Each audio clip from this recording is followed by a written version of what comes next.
नमस्कार, आप देख रहे हैं द जनता स्टॉपेज और यह दृश्य हम आपको दिखा रहे हैं राजधानी रांची के राजभवन के समक्ष, जहां राज्य भर से जो दिव्यांग हैं वह यहां धरना पर बैठे हुए हैं और यह लोगों की मांग है कि इन्हें जो है पेंशन जो है दिया जाए। इसके अलावा जो ट्रांसपोर्टेशन में है उस पर जो है लाभ मिले और इसके अलावा कई अन्य मांग है इनकी, और उन्हीं मांगों को लेकर आज हम इनसे बात करेंगे और जानेंगे कि आखिर में कि कौन कौन सी मांग है और कब से यह लोग जो है यहाँ बैठे हुए हैं, कब से आए हुए हैं आंदोलन पे और क्या कुछ मांग है।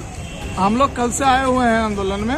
कल 26 नवंबर से हम लोग शुरू किया है अनिश्चितकालीन धरना, और मांग ये है कि समस्याएं दिव्यांगों के साथ पूरी जिंदगी भर है, उनमें से कुछ को हम लोग चिन्हित करके यहाँ पे रखे हुए हैं और उसको लेकर के सरकार को हम लोग संज्ञान में देना चाहते हैं। जिसमें से मुख्य मुद्दे में बता दूं, एक मुद्दा तो ये है कि जो वर्तमान सरकार के मुखिया हैं हेमंत सोरेन जी, उन्होंने वादा किया था दिव्यांगजनों से और समस्त समाज को गवाह रखा था और ये कहा था कि अगर हमारी सरकार बनी तो जो प्रोत्साहन राशि दिव्यांगजनों को 1000 मिल रहा है उसे जेएमएम की सरकार आती है तो 2500 रुपया बढ़ा करके उसको कर दिया जाएगा। विगत 3 वर्ष हो गए मगर इस वादे में कोई खरा उतरा हुआ सरकार को नहीं देखा जा रहा है। दूसरा ये है कि हम लोग का एक न्यायालय होता है राज्य निष्पक्षता आयुक्त, और ये वो पद है हम लोगों के लिए जो हमारी हर समस्याओं को, छोटी बड़ी समस्याओं को हम लोग जा करके रखते हैं और वो निदान होता है, जिसका हेड क्वार्टर ही बल्कि एक ही क्वार्टर है उसका, वो रांची राजधानी में पाया जाता है। अब बताइए कि जो गोड्डा से आएगा दिव्यांग जिसका कोई समस्या हो गया, जब वो रांची पहुंचता है राजधानी तो राज्य निष्पक्षता आयुक्त के कार्यालय तक पहुंचता है, देखता है कि वहां ताला लगा हुआ है। क्या देखता है? ताला लगा हुआ है। तो उससे पता चलता है कि वो पद खाली पड़ा हुआ है। तो मैं आपको बता दूं कि ये पद पिछले 2 सालों से खाली पड़ा हुआ है, जबकि इसके लिए ना कोई विधायक लाना है, ना कोई कैबिनेट में पास करना है, बल्कि ये एक कार्यकाल किसी ने पूरा किया, दूसरे को डालना था, लेकिन ये सरकार विफल रही। तीसरा ये है कि दिव्यांगजन पढ़ लिख करके बड़ी मेहनत से टेट पास करते हैं, क्वालिफिकेशन अर्जित करते हैं और उसके बाद क्वालिफाइड भी होते हैं एग्जामिनेशन में। इसके बावजूद भी रोस्टर का बहाना लगा करके, कोई भी सरकार, सबके सरकार में यही हुआ है कि रोस्टर का बहाना लगा करके हमारी दिव्यांग की सीटों को रिक्त रख दिया जाता है। जब हम लोग उसकी भी मांग करते हैं कि रिक्त पदों को भी भरे दिव्यांग से, जो टैलेंटेड है, जो क्वालिफाइड है, उस पर भी कोई ध्यान नहीं सरकार का। इस तरह के कई तरह के मुद्दे कहाँ से आज दिव्यांग जन यहाँ पे पहुँचे हुए हैं? समस्त झारखंड से 24 जिला से यहाँ दिव्यांग उपस्थित है। कितनी संख्या है आप लोगों की?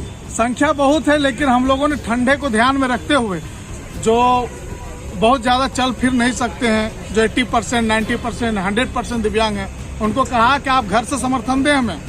हम जो चल फिर और अच्छे से रह सकते हैं वो हमारे साथ अभी आप देख सकते हैं, कुछ लोग आ रहे हैं, कुछ लोग अपनी जरूरतों के लिए इधर उधर गए हैं। समस्त झारखंड के दिव्यांगजन यहाँ मौजूद है और यह अनिश्चितकालीन धरना है। जब तक सरकार हमारी मांगों को पूरा नहीं करेगी तब तक हम लोग इसी तरह बैठे रहेंगे भारी ठंड में, और जरूरत पड़ी तो सीएम आवास का भी घेराव करेंगे। कुछ और दिव्यांगजन हैं, उनसे हम बात करते हैं और जानते हैं कि आखिर में क्या इनकी मांग है और अब तक कहाँ तक बात पहुँचा है। कहाँ तक बात पहुँचा है?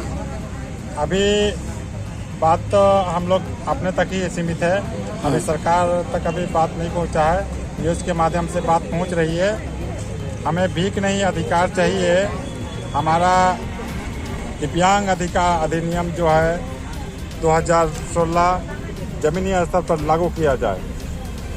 जो अधिनियम, जो कानून जो है लागू अगर होता है तो क्या लाभ मिलेगा आप लोगों को? जमीनी स्तर पर जब लागू हो जाएगा तो हमारे जितने भी दिव्यांग का जो सिस्टम है, सारा सिस्टम पर, जैसे कि हर एक कार्यालय को सुविधाजनक सुगम्य बनाया जाए और जितना भी सरकारी योजनाएं हैं या बैकलॉग पद हैं, हमारे जो शिक्षित है, हमारे दिव्यांग भाई बहन जो पढ़े लिखे हैं, उन लोग का बैकलॉग पद भरा जाएगा तो बहुत सारा बदलाव हो जाएगा।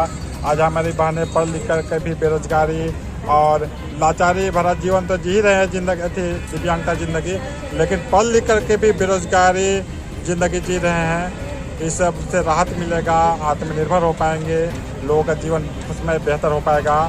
और जहाँ पेंशन की बात करेंगे तो अपना चुनावी मैनिफेस्टो में हेमंत सोरेन जी 2019 के चुनाव में बोले थे कि भाई 2500 दिव्यांग विधवा वृद्धा दिव्यांग का 2500 पेंशन हम लोग देंगे, लेकिन वो भी अभी तक नहीं दिए है। उसको भी मांग है कि हमारे दिव्यांग को 2500 पेंशन दिया जाए और पीला कार्ड राशन आवास उपलब्ध कराया जाए।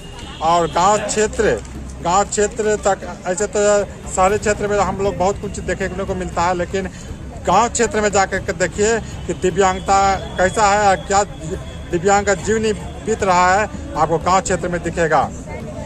दादा कुछ महिला है, उनसे बात करेंगे जो दिव्यांग है। मैडम, आंदोलन कर रही हैं, आज घर पर होना चाहिए आप लोगों को, आंदोलन करने की क्या परिस्थिति आ गई? सबसे पहली बात, बहुत सारी समस्याएं हम लोग का है, लेकिन सरकार जो अपना वादा किए थे वो पूरा करे और हम लोग को नौकरी में 5% आरक्षण दे। अभी हम इतना पढ़ लिख कर हमको यहाँ आंदोलन करना पड़ रहा है, ये अच्छा नहीं लग रहा। सरकार अगर अपनी वादा को पूरा करे तो हम लोग के लिए बहुत ही अच्छा होगा। आने जाने में बहुत कठिनाइयाँ होती है। कब से आंदोलन कर रहे हैं, कहाँ से आए, क्या नाम है आपका? मेरा नाम पम्मी है, हम हजारीबाग से आए और 26 नवंबर से ये आंदोलन कर रहे हैं। कब तक रहिएगा आंदोलन में? ये अनिश्चितकालीन आंदोलन है, जब तक हमारी मांगों को पूरा नहीं किया जाएगा तब तक हम लोग यहीं रहेंगे। लड़कियों को काफी परेशानी होती है, दिव्यांग होने के बाद शादी उदी को लेकर ही परेशानी होती है। एक नौकरी हो जाता है तो लोग कहते हैं कि नहीं अब शादी कर लेंगे लड़की से, तो हो सकता है कि उसके साथ जो है उसका लाभ लालच के साथ भी लोग शादी कर लेते हैं, तो लेकिन कहीं ना कहीं लड़की का भी जीवन संवर जाता है।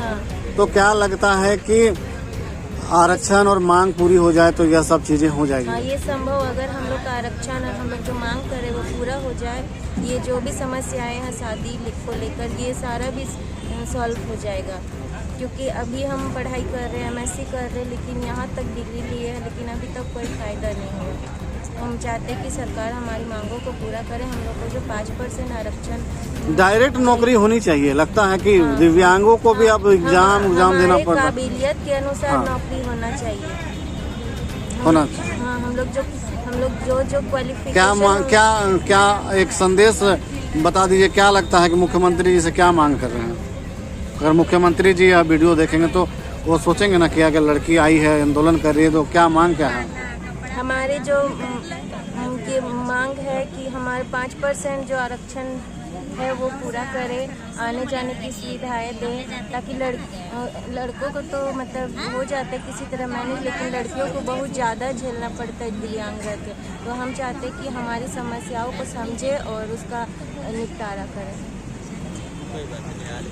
यह दृश्य हम आपको दिखा रहे हैं राजधानी रांची के राजभवन के समक्ष जो है दिव्यांग बैठे हुए हैं और यह जो है आंदोलन अनिश्चितकालीन यह लोगों का चलता रहेगा। फिलहाल इस वीडियो में इतना ही, हमारे साथ बने रहें, शुक्रिया।